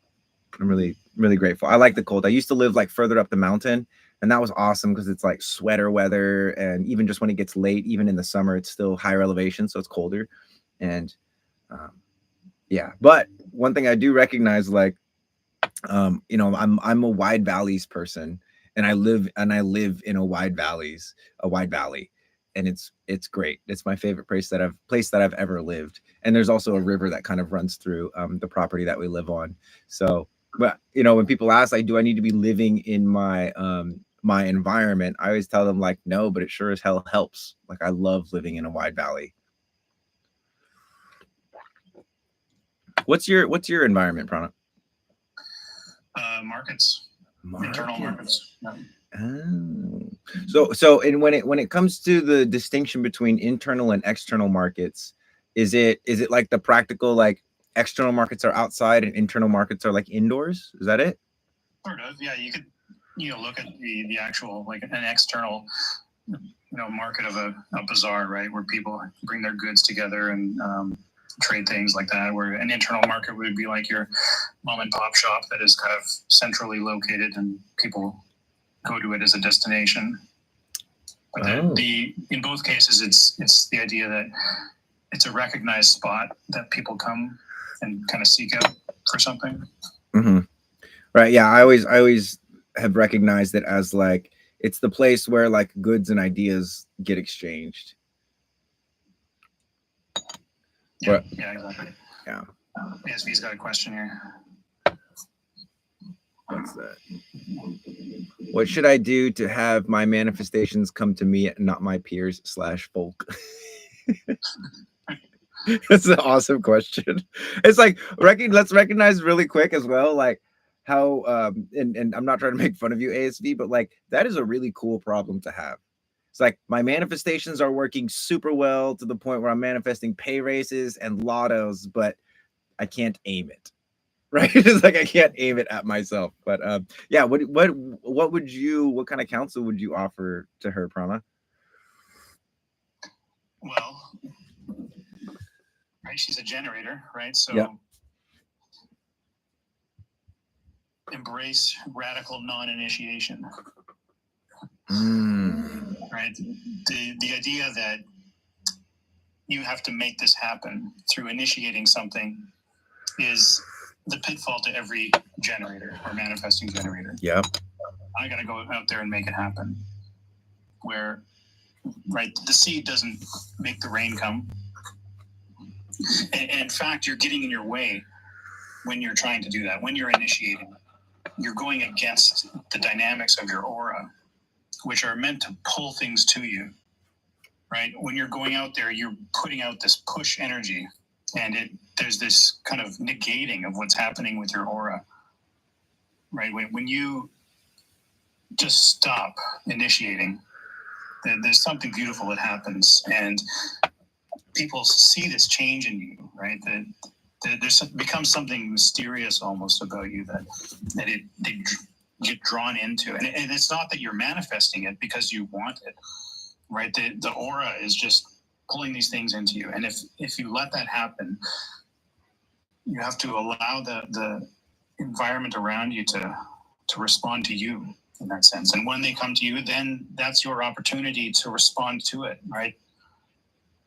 But if you're always pushing out there the ideas of what you think should happen or how you think it should go, it just gets in the way.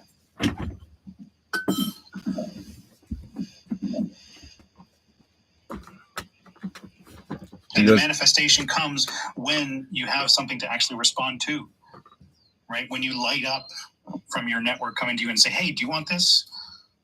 You go, oh. Yeah. Let me think. Oh, wait, don't think. Feel the sacral. Yes, give it to me. I love that. I remember my buddy Pasha one time told me about, he's like, I paid $1,000 to a human design coach for him to tell me that if my sacral tells me to jump off a cliff, that I should jump off the cliff. And it changed his entire life. Like shortly after he had that session, he moved to Maui, met me, and like went on all these like crazy experiments. I don't think necessarily the sacral would ever tell him to jump off a cliff, but if it did, that might be his best chance of survival. But the cliffs that he jumped off of were like moving away from where we were living to go be in Thailand, because his sacral was like, I just need to be in Thailand and I need to be training every day and getting punched in the face. He was doing Muay Thai training, and he has a property over in Thailand where he was doing that, and it didn't make any sense to me.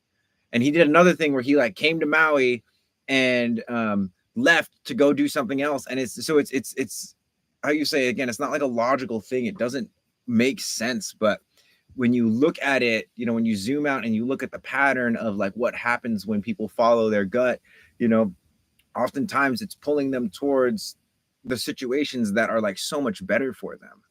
So yeah. The thing about that response is that it's binary, right? It's not, right. I think I want this because this, the sacral is not aware. It just has the energy for it or it doesn't. Ooh, it's like, can it connect with this or disconnect? I love that. It doesn't have awareness. It just has energy or doesn't have energy. That's great. Because a lot of people want to like make decisions with primarily mental awareness. Some people are trying to make decisions with their emotional awareness, which until that emotional wave has been like ridden out, it's really terrible at making decisions. But yeah, that's a helpful distinction of like the sacral only has energy or doesn't have energy. It doesn't have awareness. So now with the undefined sacral, would you say that the undefined sacral to a degree has a level of awareness because of the its capacity for like absorbing other people's sacral energy? How would you contextualize that? I look at the undefined sacral as like, really, this is the gift of projectors. Right? Every projector has an undefined sacral, and this is kind of what lumps projectors together as a group, is they see the efficient use of energy or not. Right. They see how inefficient the energy is being wasted, and they see, you know, ways that, you know, you could optimize the use of that energy. And the tragedy is when they feel like they can take it on and be like, no, this is my energy that I need to do the work with, as opposed to being the guide for the other energy. Yeah. Okay. That makes plenty of sense. But that doesn't mean, you know, with everything, right? Just because something's white doesn't mean you don't have it, right? Everyone has a sacral center. It's just the way it functions, whether it's consistent or inconsistent. Right? The people that have it defined have a consistent sense of how they need to use up that energy. Right? Sometimes it's right for them to use it up inefficiently. Right, so that they can learn. That's my way. Third line, like use up the energy inefficiently so you can learn how to use it efficiently. It's like classic. That's like my tagline, like third line life. Or third line it, especially with Alexander, man. You know, we're both 3/5s, and so we're always making jokes at each other of like, hey, did you break it? Did you do that on purpose? And like, oh, let's break it. Like our goal is not to like get something imperfect. Our goal is to break it as many times as we can until it's unbreakable, which I've broken the server quite a few times. He'll be like, oh wow, you did really good this past week, huh? The server like shut down. We need to upgrade the server. So it's kind of awesome. The troubleshooters. Exactly, like we're the troubleshooters. And you know, again, I think that's something that at least in a professional setting, there's this idea that like if you make mistakes at your job, that's a bad thing. But if your employer or whoever is leading you, you know, has kind of this wisdom, then they can look at that and be like, oh yeah, you're the third line, you're the one that's supposed to make mistakes so that our systems, right, we work all the bugs out, because everything that is quote unquote negative has some place within context where it can actually be useful for whatever it is that we're trying to build.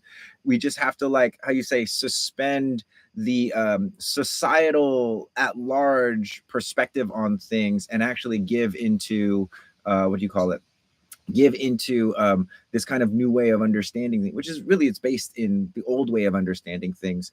So Court has been asking about information on the right angle cross of Eden for like this entire live. If you if you want to talk about that. Now they're asking directly. Oh no, did we lose you?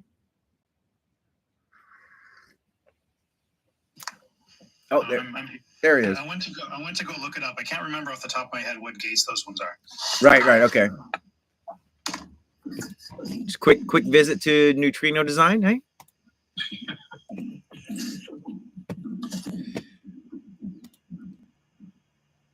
I'm like, what is that, dude? That sound that I just heard sounded like a heart, like a heartbeat inside the womb. What is that? Is that you just walking? I don't know if that's me.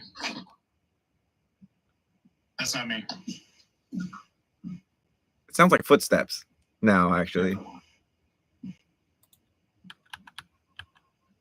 Anyway, cross of Eden. Right angle cross of Eden. This is it. Kind of gets his name biblically, right? Let me see here.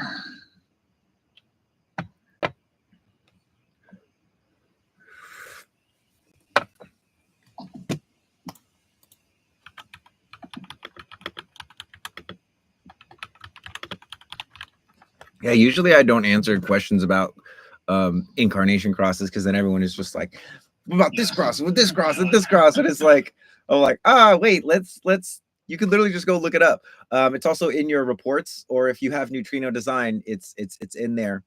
But to contextualize it, so for everyone knows, incarnation cross takes your sun and earth gates on your personality and your design side, and it essentially that gives us, in the rave mandala, that gives us literally a cross.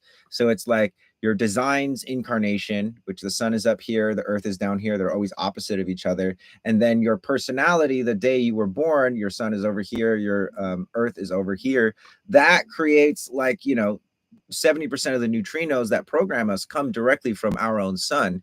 And so this is where how you say, if our purpose is assigned at birth, it's we're looking to these gates to like assign it. And those gates are 11, 12, and 6 and 36. Right. So this has a lot to do with the fall from Eden, right? The idea that you're coming out of paradise into the real world, and there's conflict and turmoil and war, and you're coming with these ideas of peace and how we can work together, right? So depending on what your configuration is, which one your sun is in, there's 4 aspects to this cross, but the idea is that you're here to really bring the ideas of an idealized environment into an area of conflict, right? You're meant to go through these dark times, but with the the light of what could be, or how it could be turned into a paradise. Like the return to Eden. Sure. That also kind of reminds me of like the whole, and Jordan Peterson did a really cool kind of lecture about this, about how in the story of Exodus, when the slaves in Egypt were freed by Moses, they didn't immediately go to the promised land, right? They spent so many years wandering in the desert. And this is kind of because a lot of biblical stuff is like super allegorical. um and what you shared was awesome. Court seems very, very happy about that. So thank you.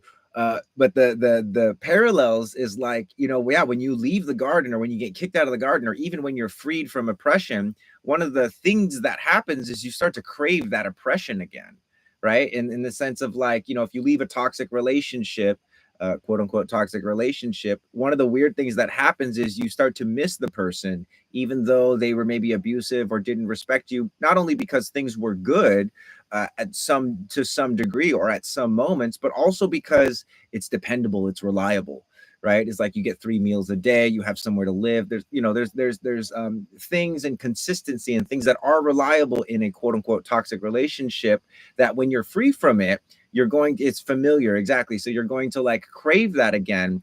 And again, there's that period of being in the desert and on your way to the promised land. But yeah, that's one of the things is like, we don't, when we free our minds and when we free ourselves from the matrix, right? It's like Neo, right? He can't even use his eyes in the movie, and his muscles need to be stimulated and regrown because they haven't been used.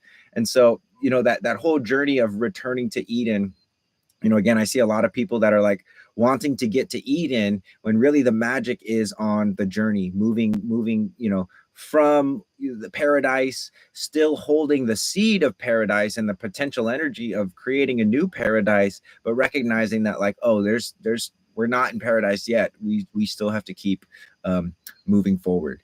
And so, yeah, the way you explained that just reminded me of that. And that speaks a lot to the journey of human design, which, according to Ra, takes like 7 years, right? Like the whole deep conditioning process takes like 7 years, because your cells and the refresh rate of all the organic matter in your body takes 7 years.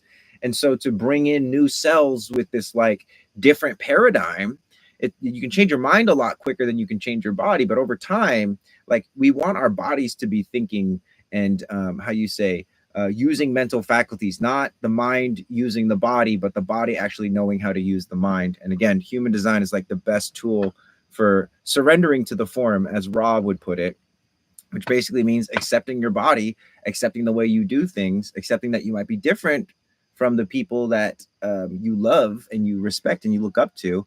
And really just, again, it sounds cheesy, but like living your own life.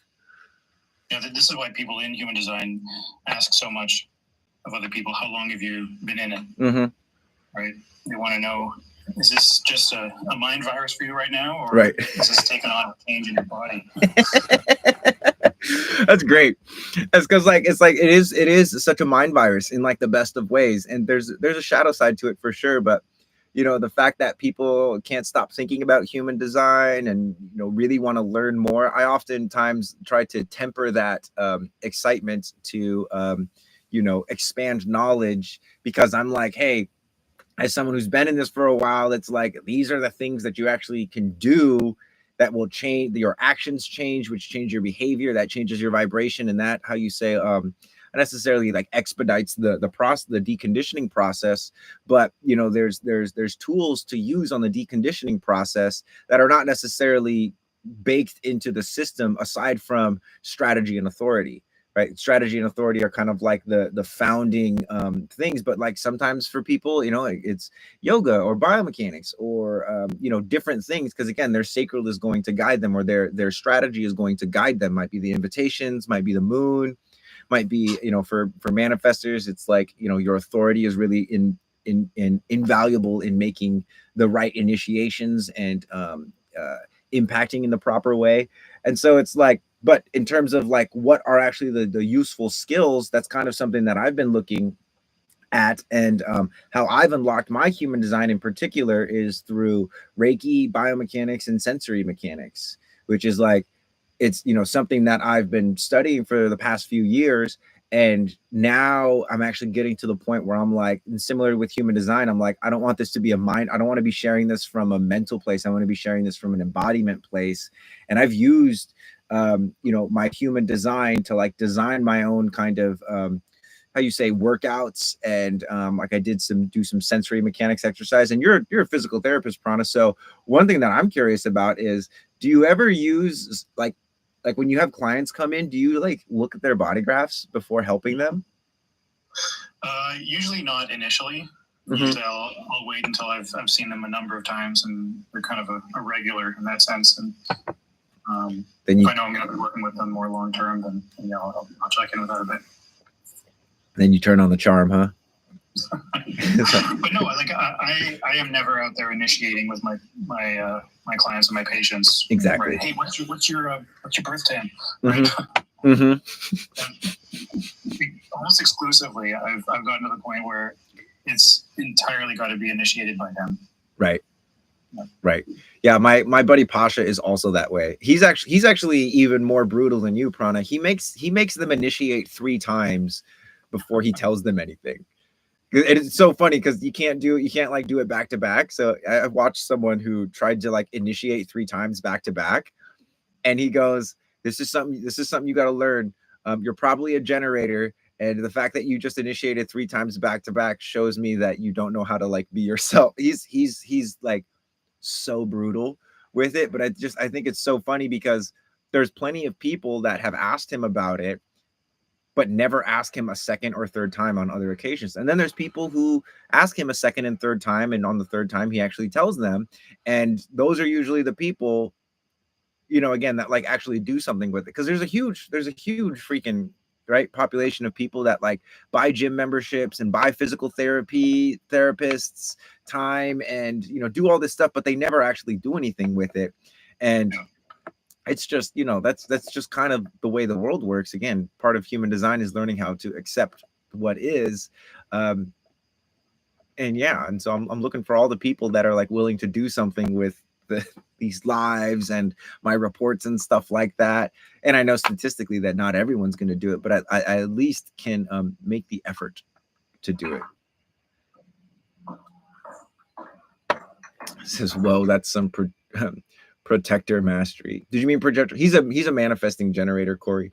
But it is in terms of guidance. It's like, you know, thinking about how I feel like a lot of projectors are very eager to get invitations, so much so that they might even say yes to the wrong invitations, right? Because it's not just about like, oh, you know, there's also like the right invitations and the wrong invitations. And it's one of those things where a lot of projectors are like, okay, I'm waiting for an invitation. And it's like, how long has it been? It's like a whole year. And I'm like, yeah, like be prepared to never get an invitation for the rest of your life. That's when the invitations are going to start rolling in. Or at least that's what I've seen. Experimenting for a year now, Milanos. Tap, tap, tap. Yeah, thank you guys for the likes. Thank you guys for the shares. We're coming up on the close of this live. I got to get ready for my next thing. What's right invitation versus wrong invitation? Prana, you got anything on that? Well, that's your inner authority deciding. Mm-hmm. Right. The strategy of waiting for the invitation is the mode by which your invitations come, by which your opportunities come to you. And then what decides what's right or wrong for you is that inner authority. Right. Which really is helping discern recognition, right? Because it's like someone that invites you to something, but they're not able to recognize you. And from my perspective, you know, it's still an invitation, but it's not necessarily the types of invitations that you that are gonna like really, how you say, like provide you to like feel successful or manifest your signature in a way. Because like, for instance, if you have the you know, 1858 channel of judgment, and someone invites you because and they're not able to recognize your judgment, that's an invitation, but it's like not all invitations are equal. There's a spectrum of them. And that's something that I think the authority really responds well to, is when people are able to recognize the channel, because your center, your authority is determined based off of what channels you have and what center it's linked to. And so to be able to recognize why your authority exists, they're also, again, I think part of the recognition is just acknowledging that, again, you might have different motivations. Also, that you may not necessarily have the energy to come into my space and just solo do what you have to do. I'm also agreeing that, hey, when you come into my space, I'm going to help orient you. I'm going to be like, I'm going to be on your team. And I think a lot about, of course, RPGs, and because I watch a lot of anime. So there's always like teams of people. And, one of the things that, is really beautiful is when you get a diverse group of people together, like a projector and a generator, and they're able to recognize each other and differentiate each other, themselves from each other. Like that works so well. And when they're not able to, right, the projector thinks the generator is too much, and the generator thinks the projector is annoying as heck. So it's just really funny. I remember there was one time, Prana, let me know if you remember this, when someone was like, a projector and generator walk into the room. If they're both supposed to wait, like, what happens? And you said something along the lines that was brilliant. You were like, well, the projector sees the generator, but nothing is supposed to happen until the generator can recognize the projector. And I was like, yeah, that's usually it's half baked, right? It's like the projector sees the generator, but the generator doesn't really see or recognize the projector. And so therefore the projector is like, well, I see you and I can help you. And then they do that initiating thing that just destroys everything. Yeah, projectors are so fast in terms of their perception of things that the real task of projectors is to wait for the people around them to catch up. Yeah, and that just as a general rule of thumb, I've across human design, right? Like solar plexus, big lesson is patience. Waiting. Everyone's strategy is, big lesson in patience. And it's funny that naturally human design kind of came to us before the technological boom, in the sense of like the internet being available. Because not to say Ra didn't know about that. He knew, the voice told him about quite a few things that were not proven or there at the time, like neutrinos and monopoles, that science later was like, oh yeah, these exist. And Ra was like, oh, that's exactly what the voice was telling me. And so it's really cool that we have that kind of how did he know that, right? That like it's almost like how you say a prophecy's coming true. But it's just really interesting to recognize that like so much of what human design is doing, right, is allowing us to move forward without leaving the lessons that nature has for us in the past. Because there's we got AI, we got people with microchips in their brains now. Like things are going to get crazy. And my sense is that human design is going to be one of the few how you say modalities that actually allows people to engage with technology and not completely lose themselves. At least that's kind of what I'm seeing. And yeah, Milanos, dude, Elon Musk is putting microchips. He's healing people's vision. He fixed people. He gets people out of wheelchairs. They're doing like crazy stuff. You mean they're talking about it, or they really have people literally have chips in their heads now, guys? You can go Google this. It's kind of insane. Because obviously they're doing it for the benefit of the person. Like if you're paraplegic and you can put a microchip in your brain and then send electrical signals into your brain and then you can walk. It's like, that's amazing. But then also it's like, again, how much are we playing God? How much are we manipulating nature so that it's more convenient for us? And in doing that, we're actually kind of, how you say, severing our connection from the very thing that gives us life. So yeah, it's very interesting. They have to go to Joe Dispenza instead of Elon Musk. Well, I think there's a happy medium, to be straight up. Like sound healings, frequency healings. Which Prana, do you use anything like that? Do you ever use those like beamer mats in your practice, or anything that involves like like using technology, but not putting, obviously you're not putting microchips in people's brains, or at least I hope you would have told me about that if you were. No, I don't. Gives another meaning to deep tissue. Right, like, no, what is that, bro? Oh, that's my microchip. Like, okay, don't crush that then. Great. No, I'm all hands. Yeah. Okay, that makes sense. Yeah, because there's because I've been working in sound healing. Like very shortly after I learned Reiki in 2012, I got super into sound healing. As the musician, though, like I love receiving sound healing, but I love actually providing the sound healing. And because one of my main instruments was the didgeridoo, and it's impossible to play the didgeridoo without feeling the vibration. And it's you know, I think it was Nikola Tesla, who's probably one of the greatest thinkers of our time, under actualized, or maybe even, you know, sabotaged. I think he was sabotaged, but you know, he says, look at the world through frequencies and waves instead of like just particles and static matter, because there's this whole realm of how you say healing that is accessible if you're in the right vibration. But you have to stay in that vibration or continue to come back to that vibration. And that's one thing about music, right? Is like when you listen to a song, you might be feeling some type of way, but the song inspires a feeling in and of itself because of the inherent vibrations. And the same is true for us, except we're more like instruments. Like we can be out of tune, whereas a song on the radio, it's always going to be this, there's a radio edit so that the radio can play that over and over and over again. Human beings, our vibration and our states of in our frequency will shift depending on what we're attuning it to, and we're always adjusting. All right, we're always adjusting. So yeah, why was I talking about that? I'm just excited about life. It has been fun, man. I gotta run now. Great. It's about time for me too. So everyone, give some love to Prana. Give him some spirit fingers.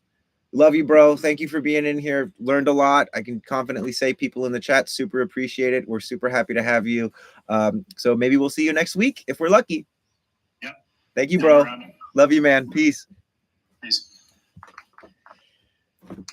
Woo! God, I love that dude. I love that dude so much. I gotta go pee. I'll be right back, guys.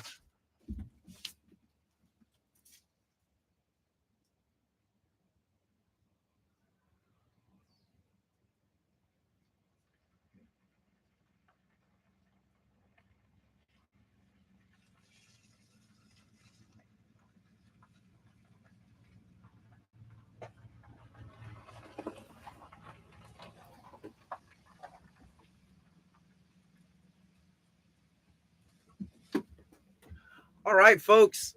My family just got home, so I'm gonna go hang out with my daughter. I've been really in a hustle mode, so I don't get as much time. Thank you guys for like insanely liking the live while I'm out peeing. You guys rock. Invitation, if you want to work with me and you don't have a credit card, again, just email me and we'll figure something out. I put a note down so I can hopefully get a PayPal method to make the whole process of getting sessions and stuff easier. Reports are on my website. Let's see what else. Discord is also on my website if you want to join a community. The archive is where I'm doing a lot of these, what I like to call like sensory deconditioning, which is like, you know, that stuff. And yeah, if you need anything from me, it's on my website and my email is there. So you can also say, I just want to say something about the pro gen thing you talked about. What's up, little Leo? I'm here. I do have to go soon. But let's check out the links.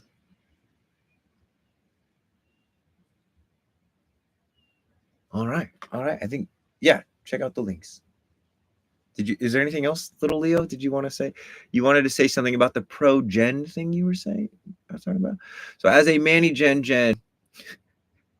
let's see. Oh, got you. So as a Manny Gen got not seen by the projector. Oh, yeah, because not all projectors are aware, right? There's so many. So when we say stuff like that, what we're talking about is like a projector that is aware of themselves and aware of their design, and a generator that is aware of their design, they will both walk into the room. The generator will recognize the projector and be like, "Oh, you're different than me. Can you help me?" That's and you're different in me in that way, because the generator, and again, these are like at an embodied level. And so, for instance, it's like if you're not at that level where you can recognize, hey, I need some help, or even, hey, this is what I'm bringing to the table, it's going to be hard to recognize somebody else. And as a projector, same thing. If you're not aware of what I'm bringing to the table, it's really easy for projectors not to see their generator friends. You know what I mean? Simply out of they can't even see themselves. So all of this starts from being able to see yourself. And then from there, allowing your energy to you either recognize your impact. If you're a manifester, you're looking at the others, which is the projector. You're looking at how you say other people's role in your life as a generator, as a reflector. You're looking at who's different, who's actually living their design. So as a projector, it's the best feeling when people ask for my help slash insight. And there's how you say there's as a projector, your standards for recognition are your standards. Your standards for invitations are your standards. Don't let somebody else tell you, oh, because this person said this about you, that should fulfill your recognition and your authority should be. No, this is all about independence in your own self, sovereignty, right? It's about being able to take responsibility for everything that's happening to you and everything that's happening around you, so that you actually have choices rather than just being powerless and a victim. It's about engaging in life in a different way. And so, anyway, I love you guys. I'm gonna go see my baby girl. I can hear her right now. I'll see you Monday, Wednesday, and Friday at 9 a.m. Hawaii Standard Time. Again, if anyone needs anything at all, email me, or if it's not on my website, email me and we will get it handled. I'm here to help. I love you guys. Peace. Thank you for being here. See you next time.